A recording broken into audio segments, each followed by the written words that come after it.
چاہے ڈالر ہو، چاہے سونا ہو، یا دیگر کموڈٹیز ہوں، یا اس کے علاوہ اوور آل معیشت کی جو صورتحال ہے، گزشتہ رات تک یہ بڑی بات ہو رہی تھی کہ اگر یہ سیاسی معاملات اگر کسی وقت تھم جائیں تو کسی کو معیشت کی فکر ہو، لیکن بظاہر لگتا ایسا ہے کہ چاہے کوئی بھی سیاسی جماعت ہو، وہ اس بارے میں نہیں سوچ رہی کہ جو ملک کی معاشی حالات ہے یہ خطرے کے نشان تک جا پہنچی ہے، اور اگر ان تمام معاملات کو درست نہیں کیا گیا تو خدا نہ کرے آگے چل کے بہت زیادہ پیچیدگیاں سب کے لیے آ سکتی ہیں۔ میں چاہوں گا ذرا اس کے اوپر تبصرہ کیجیے۔ میں اس کو تھوڑا سا کریکٹ کروں، بظاہر نہیں لگتا، در حقیقت ہی ایسا ہے کہ کسی کو بھی جو ہے جتنے بھی سیاستدان ہیں اور سیاسی پارٹیاں ہیں، یہ کم از کم عوامی مسائل کے حوالے سے اس وقت ریلیز فارورڈ ہیں۔ جی جس طرح آپ نے دیکھا کہ بجلی کی قیمتوں میں اضافہ کیا گیا جی کل سے، اور اس کے بعد جو ہے وہ مزید آپ دیکھیں کہ دیگر اشیاء خرد و نوش میں جو کہ ہمارے یہاں لوکلی پروڈیوس ہوتی ہے ان میں بھی ایک کافی حد تک اضافہ کر دیا گیا ہے۔ جی ابھی میں جو امپورٹڈ چیزیں ہیں جیسے آئل سے ریلیٹڈ پروڈکٹس ہیں، یا اس کے علاوہ جو چیزیں ہیں جو ہمیں باہر سے منگوانی پڑتی ہیں، ہم ان ہم کی بات نہیں کر رہا، وہ تو آٹومیٹکلی خاص طور پہ دوائیاں وغیرہ جو ہیں، جو ان کا جو خام مال ہے وہ باہر سے آتا ہے، اس کی بات تو میں فی الحال نہیں کر رہا ہوں، تو بالکل ہی ایک ناپید ہونے والی صورتحال پیدا ہوگی۔ جی لیکن جو ود ان دی کنٹری ہمارے پیدا ہو رہی ہے چیزیں، ان میں بھی جو ہے وہ ہوش ربا اضافہ ہو چکا ہے، اور عام آدمی کے لیے تو بالکل آپ کی بات صحیح ہے کہ جینا جو ہے وہ بہت مشکل ہو چکا ہے۔ پیٹرول کی جو قیمت ہے، آئل کی، ڈیزل کی جو قیمت ہے، اچھا اس کے بعد آپ سبزیاں دیکھ لیں تو سبزیوں کی قیمتوں میں بھی جو ہے وہ اضافہ ہوا ہے، دالیں جو ہیں وہ ناپید ہو گئی ہیں، اور جی دالوں میں بھی زیادہ تر ہم جو ہے نا دالیں امپورٹ کرتے ہیں، جی بالکل ایسا ہی ہے۔ تو وہ بڑا مطلب پرابلم ہے۔ تو ان سب چیزوں کو دیکھتے ہوئے اگر ہم اپنی سیاسی پارٹیز کا جو جو جو پرائرٹی ہے وہ دیکھیں، تو وہ آپ کو نظر آئے گا کہ وہ جو ہے نا وہ کسی بھی طریقے سے ہم جو ہے وہ ایک اعتماد کی فضا پیدا نہیں کرنا چاہ رہے، ہم ہم اسٹیبلٹی پیدا نہیں کرنا چاہ رہے، ہم اور خاص طور پہ پی ڈی ایم اور پی ٹی آئی، یہ جو دو اس وقت پارٹیز ہیں، جی وہ ان میں سے کوئی بھی ایسا نہیں ہے جو ہے نا مفاہمت کی طرف آ رہا ہو، یا آپ دیکھیں کل جو ہے وہ پی ڈی ایم نے بھی اعلان کر دیا ہے، وہ بھی جو ہے وہ کہہ رہے ہیں کہ ہم بھی اگریسو ہوں گے، بالکل پی ٹھیک ٹی ہے۔ آئی ہے وہ پہلے سے ہی اگریسو ہے، تو اب جب یہ ساری اگریشنز ہوں گی تو الٹیمیٹلی پھر ہم ہم کیا اس کا نتیجہ نکلے گا، یہ مطلب بڑی سوچنے والی بات ہے۔ ٹھیک۔ اور اچھا اب اکمل بھائی یہ فرمائیے گا، اب ساری صورتحال کا آپ جائزہ لے رہے ہیں، اس وقت پوری دنیا میں ایک معاشی بحران کی سی کیفیت نظر آتی ہے، لیکن کیونکہ وہاں پر ہمیں کہیں نہ کہیں ایک سیاسی استحکام نظر آتا ہے، اس وجہ سے لگتا ایسا ہے کہ وہ اس معاشی بحران پر قابو پا لیں گے، لیکن ہمارے ہاں صورتحال یکسر مختلف ہے، کیونکہ ابھی تک سیاسی بحران ہی نہیں ختم ہو رہا ہے، روزانہ ہمیں ایک ایڈونچر دیکھنے کو ملتا ہے۔ اگر یہ معاملات نہیں ٹھیک ہوئے، خدا نہ کرے اگر یہ معاملات نہیں ٹھیک ہوتے، تو اس کا مطلب یہ ہے کہ صورتحال بہت زیادہ خطرناک ہونے جا رہی ہے۔ آپ کے خیال میں ایک بڑا اہم اور بنیادی سوال کرنے لگا ہوں جو اس وقت سب سے زیادہ پوچھا جا رہا ہے کہ اگر آج تاریخ کو الیکشن اناؤنس ہو جاتے ہیں، یہ بھی ایک ٹائم ٹیکنگ پروسیس ہے، اس میں تھوڑا سا وقت درکار ہے اس معاملے کو، انتخابات کو ہونے میں،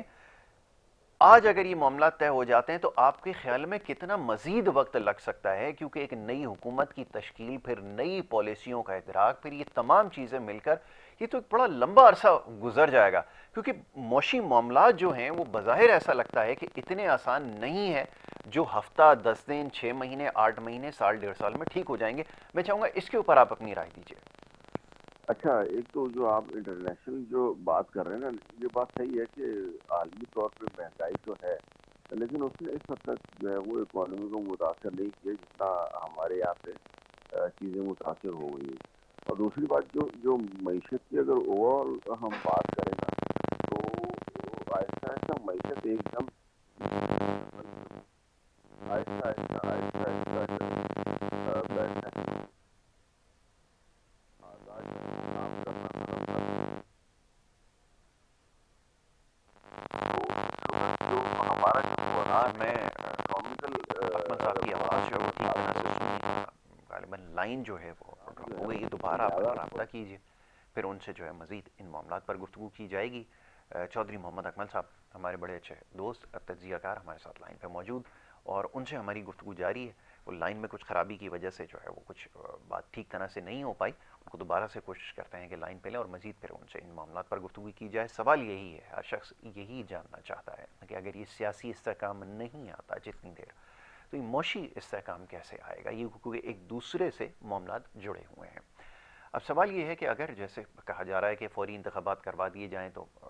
کوئی سیاسی حکومت آ جائے، سیاسی سمرادی، کوئی ایسی حکومت آ جائے جس کے پاس مکمل مینڈیٹ ہو، یا جس کو ہم کہتے ہیں 2/3 اکثریت کسی کے پاس ہو، تو وہ آ کر پھر یہ مشکل فیصلے، مزید مشکل فیصلے جو ہونے جائیں گے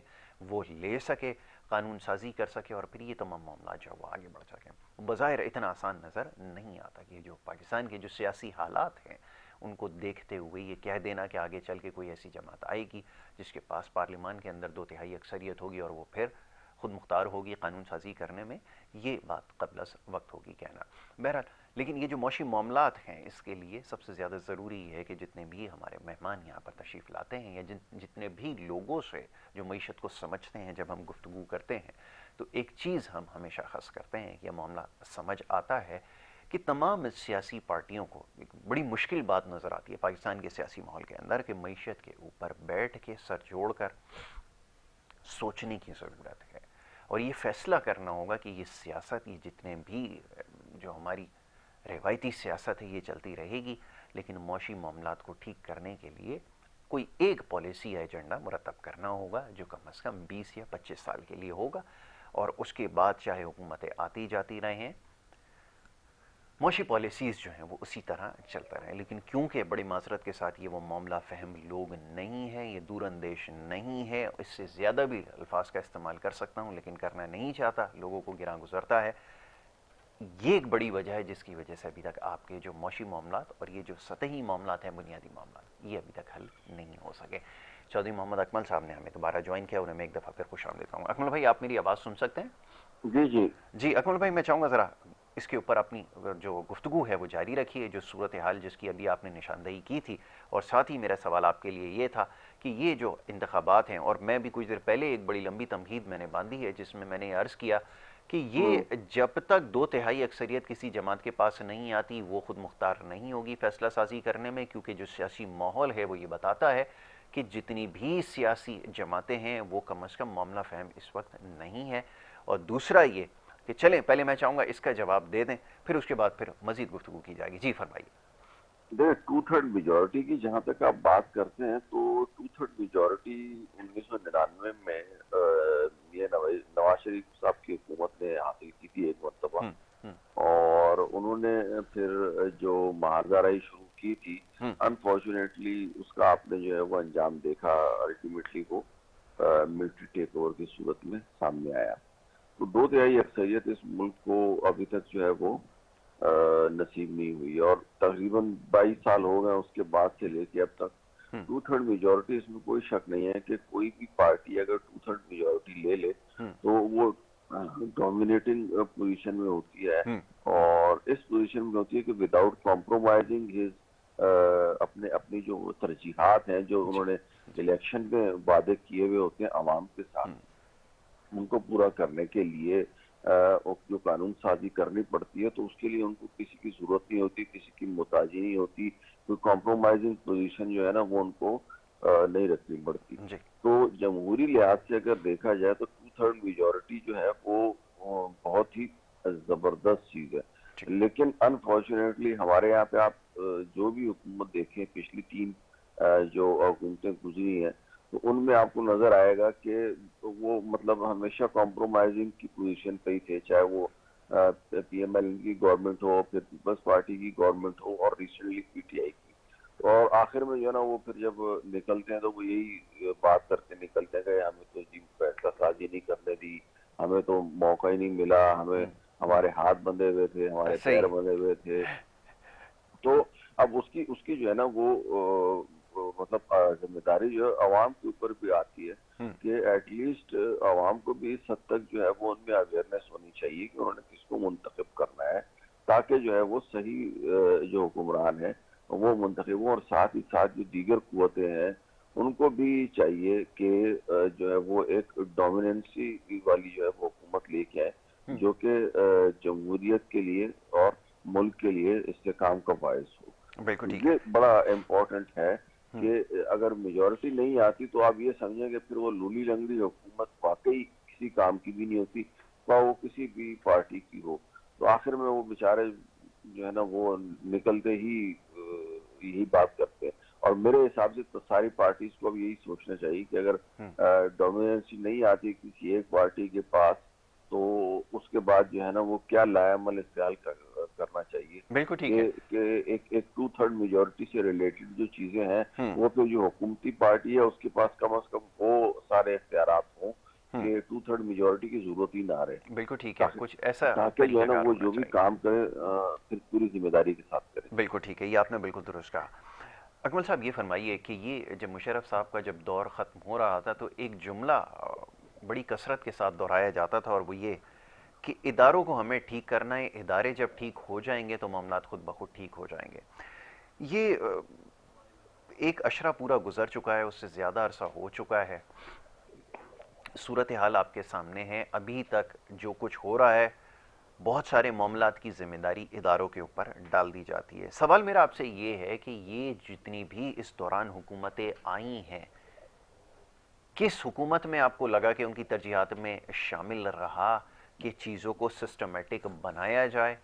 اداروں کی حدود کا تعین کیا جائے، اور پھر جو دیگر معاملات اس سے جڑے ہیں ان کو درست کیا جائے؟ کون سا وقت ایسا رہا جس میں آپ کو نظر آئے کہ معاملات ٹھیک ہوئے ہیں؟ اور اگر ایسا نہیں ہوا تو سوال یہ پیدا ہوتا ہے کہ ہم ابھی تک، اس کا مطلب ہے کہ وہیں پہ کھڑے ہیں جہاں سے یہ سلسلہ شروع ہوا۔ فرمائیے کیا کہیں گے؟ دیکھیں جتنے بھی ادارے ہیں اور خاص طور پہ جو ریاست کے ستون ہیں جن میں مقننہ ہے، عدالت ہے، اسٹیبلشمنٹ ہے، میڈیا ہے، تو یہ سارے جو ہے نا وہ کسی بھی ریاست کے بڑے اہم ستون ہوتے ہیں۔ اچھا، ہر کوئی حکومت آئی ہے تو اس نے کسی نہ کسی ادارے کے ساتھ یا کسی ایک ستون یا دو ستونوں کے ساتھ محاذہ رائی رکھی ہے۔ فور ایگزامپل میڈیا کے ساتھ مور اور لیس ہر ایک حکومت کا ایک ہی جو ہے نا وہ کردار رہا ہے کہ جو اپنی من پسند جو میڈیا سے ریلیٹڈ لوگ ہیں ان کو نوازتے رہے ہیں، اور جنہوں نے تھوڑی سی بھی کرٹیسزم کیا ہے ان کے اوپر پابندیاں لگائے ہیں۔ میڈیا کو جو اس وقت پوزیشن چل رہی ہے، اور خاص طور پہ آج کل تو آپ دیکھیں کہ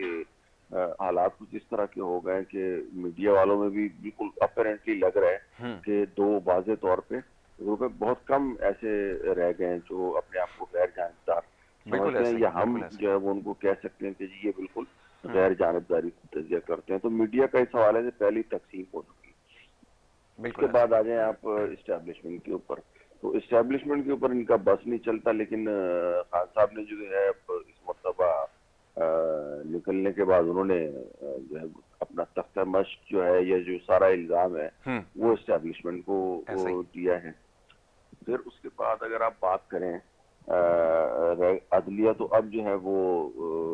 پی ایم ایل این نے جو ہے وہ عدلیہ کو نشانہ بنا لیا ہے۔ تو اداروں کو مضبوط کس نے کرنا ہے؟ ہم تو، ہماری جو حکومتیں ہیں وہ تو خود اداروں کا جو ہے وہ بیڑا غرق کرنے میں لگی ہوئی ہیں، یا جو بھی ہمارے سیاستدان ہیں اور حکمران ہیں وہ عدلیہ کا یا دوسرے جو ادارے ہیں جن میں جیسے میں نے آپ کو بتایا کہ میڈیا ہے یا اسٹیبلشمنٹ ہے، تو ان کو خود ہی تو یہ متنازع بناتے ہیں۔ اب خود جب متنازع بن جاتے ہیں، کل کو پھر جاتے بھی ان کی پاس ہی ہیں، پھر دیکھتے بھی ان کی طرف ہی ہیں، حالانکہ ان کے بغیر تو یہ مکمل ہی نہیں ہے، اور ان میں آپس میں اتنا اتفاق بھی نہیں ہے کہ یار ایک وقت تھا جب ایک بیانیہ بنا رہے تھے پی ایم ایل این والے اینٹی اسٹیبلشمنٹ کے فوج کا سیاست میں کوئی کردار نہیں ہونا چاہیے، بالکل نہیں ہونا چاہیے، آئین میں بھی یہی ہے۔ اب جب یہ چیز طے ہو گئی تو پھر جو ہے وہ آپ دیکھیں کہ بعد میں سبسیکوینٹلی پی ڈی ایم بنی ہے، اس کا حال آپ کے سامنے ہے۔ تو کوئی نہ کوئی اپنے مفادات کی خاطر جو ہے نا وہ کمپرومائز کرتا رہا، جس کی وجہ سے ہمارے ادارے جو ہے نا وہ مضبوط ہو نہیں پائے۔ پی ٹی آئی نے جو ہے وہ میڈیا کے اوپر آپ دیکھیں کس طرح سے اپنے دور حکومت میں سخت ہاتھ رکھا جی اور جو ان کے اینٹی صحافی تھے ان کو بالکل آف ایئر کروایا. تو یہ ساری ایسی چیزیں ہیں کہ اگر آپ کہیں کہ جی اس میں ذمہ اچھا، داری یہ کس کی، ذمہ داری معذرت کے ساتھ جو مکمل آپ نے طور پہ لفظ سیاسی استعمال کیا نا، پارٹیوں کی ہے. اینٹی جو جی صافی تھے، مسئلہ یہ کہ جو بھی حکومت جب جس کے اوپر تنقید کی جاتی ہے، اچھا یہ جتنے بھی اینٹی لوگ رہے ماضی میں دیگر حکومتوں کے اوپر بھی تنقید کرتے رہے، ابھی ہمارا مزاج ایسا بن چکا ہے. ابھی خان صاحب کو میں دیکھ رہا تھا ایک تقریب میں بیٹھے ہوئے تھے، تالیاں بجا رہے تھے، وہ سارے لوگ سامنے کھڑے تھے جن کے اوپر پابندیاں لگائی ہیں،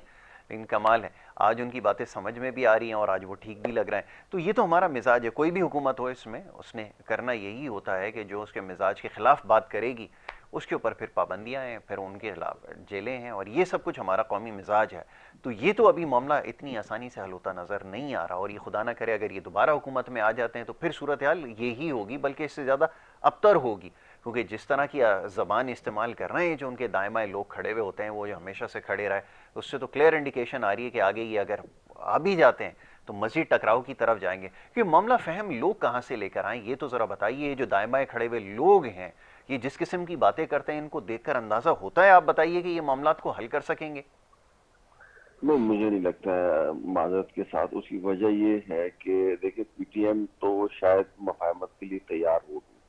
لیکن خان صاحب جو ہے نا وہ تو نیریٹو جو بلڈ کر رہے ہیں، ان کا تو نیریٹو ہی یہ ہے کہ یہ چور ہیں اور میں نے چوروں کے ساتھ بیٹھنا نہیں ہے. بالکل ٹھیک ہے. اب جب اس نیریٹو کے ساتھ وہ آگے چلیں گے، اگر کل کو وہ بیٹھ جاتے ہیں تو ان کا عوام میں بیانیہ پھٹ جائے گا، پھر جو ہے وہ عوام میں غیر مقبول ہو جائیں گے. تو وہ اس پوزیشن میں ہی نہیں ہے کہ ان کے ساتھ بیٹھ کے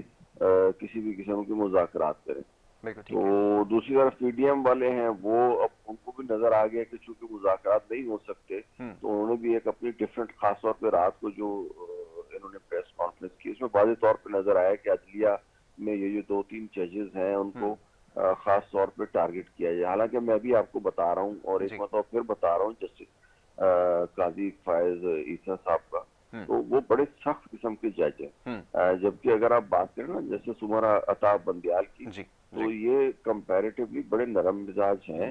اور بہت زیادہ اگریسو نہیں ہوتے. ایون کہ مطلب اس وقت بھی میں جو میری ذاتی رائے ہے کہ اس وقت بھی پی ایم ایل این والے یا دوسری جماعت والے ہیں، انہوں نے اس حد تک جملے بول دیے ہیں کہ ان کے اوپر کنٹیمپٹ آف کورٹ لگ سکتا ہے.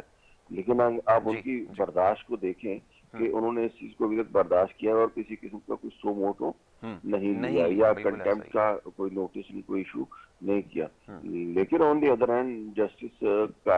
قاضی فائز عیسیٰ صاحب ہیں، وہ بہت ہی سخت جج سمجھے جاتے ہیں، اور ان کے سامنے کھڑے ہو کے چیزوں کو بات کرنا یا اس طرح کی، اگر یہ جو اس وقت عدلیہ کے خلاف زبان استعمال کی جا رہی ہے، یہ اگر ان کے خلاف ہو گئی تو آپ دیکھیے گا، میں بھی یہی ہوں، آپ بھی یہی ہیں، اور وہ اس طرح کی چیزیں بالکل بھی برداشت نہیں کرتے. اور دوسری بات یہ جو امپریشن دیا جا رہا ہے کہ جی باقی ججز جو ہیں وہ ایک وہ ٹھیک ہے ود ان دی کورٹ جو ہے وہ ان لوگوں کے آپس کے ایڈمنسٹریٹو مسائل میں اختلاف ہو سکتا ہے، لیکن قانونی معاملات میں ضروری نہیں ہے کہ ان کے اختلاف ہو. انہوں نے بھی آئین اور قانون کے مطابق تشریح کرنی ہے. جسٹس قاضی فائز، میرے خیال میں کوئی بھی ہماری عدلیہ کا، اعلیٰ عدلیہ کا جج ایسا نہیں ہے جو کسی ایک پارٹی کے جو ہے وہ حمایت میں ہو. یہ تعصب نہیں ملنا چاہیے، غیر مناسب بات ہے. بالکل ٹھیک ہے، بالکل ٹھیک ہے. اپنے اوپر جو ہے وہ دوبارہ شرمندگی ہو کہ یہ ہم تو قاضی فائز صاحب کا یا مسٹر ایکس وائی زیڈ کا ساتھ دے رہے تھے یا مختلف ججز کا کہہ رہے تھے. تو نہیں، وہ تو سب کے اوپر آیا ہو چکا ہے. وہ جو آپ کو پتا ہے ایک سابق چیف جسٹس کی بحالی کی تحریک چلی تھی، اس میں بہت سارے لوگ شاید اس خام خیالی میں تھے اور ان کو اس کا بھرپور جواب جو ہے وہ مل چکا ہے، وقت نے ثابت کر دیا. اکمل بھائی، میں آپ کا بڑا شکر گزار ہوں کہ آپ نے صبح کے وقت ہمیں فون لائن پہ جوائن کیا، وقت دیا اپنا قیمتی، اور بڑی اچھی آپ نے گفتگو کی ہے. انشاءاللہ موقع ملے گا آپ کو ضرور یہاں پر مدعو کریں گے، اور پھر دیگر معاملات پر انشاءاللہ ضرور آپ سے گفتگو کی جائے گی. بہت شکریہ. تو ناظرین، یہ چودھری محمد اکمل صاحب تھے، بڑی اچھی گفتگو آپ نے کی سیاسی حالات کے حوالے سے. اور اب ایک بریک کے لیے کہا جا رہا ہے، ایک مختصر سی بریک ہے. بریک کے بعد جو گفتگو ہے اس کا سلسلہ جاری رکھیں گے. آپ دیکھتے رہیے پروگرام گڈ مارننگ کراچی.